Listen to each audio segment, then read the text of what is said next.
The way to get startup ideas is not to try to think of startup ideas. I've written a whole essay on this, and I'm not going to repeat the whole thing here. But the short version is that if you make a conscious effort to try and think of startup ideas, you will think of ideas that are not only bad, but bad and plausible sounding, meaning you and everybody else will be fooled by them and you'll waste a lot of time before realizing they're no good. The way to come up with good startup ideas is to take a step back. Instead of trying to make a conscious effort to think of startup ideas, turn your brain into the type that has startup ideas unconsciously. In fact, so unconsciously that you don't even realize at first that they're startup ideas.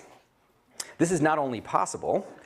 Yahoo, Google, Facebook, and Apple all got started this way. None of these companies were even supposed to be companies at first. They were all just side projects.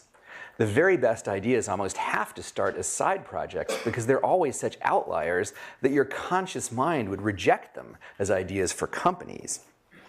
Okay? So how do you turn your mind into the kind that has startup ideas unconsciously? 1, learn a lot about things that matter. 2, work on problems that interest you. 3, with people you like and respect. That third part, incidentally, is how you get co-founders at the same time as the idea.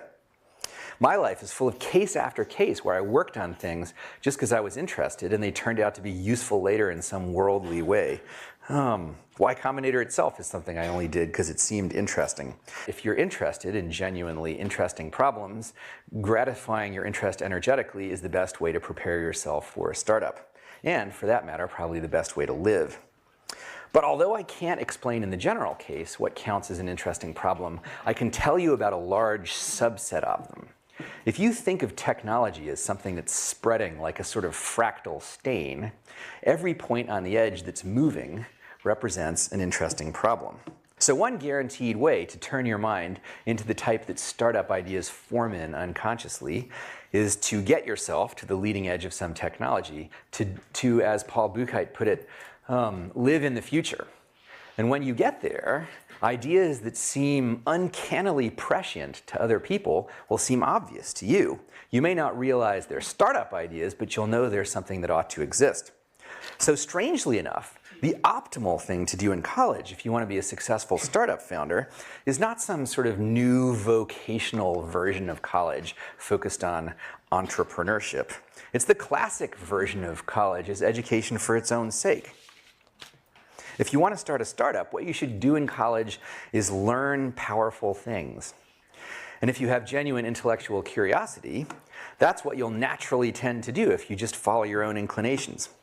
The component of entrepreneurship, I can never quite say that word with a straight face, that really matters is domain expertise. Larry Page is Larry Page because he was an expert on search. And the way he became an expert on search was because he was genuinely interested in it, not because of some ulterior motive.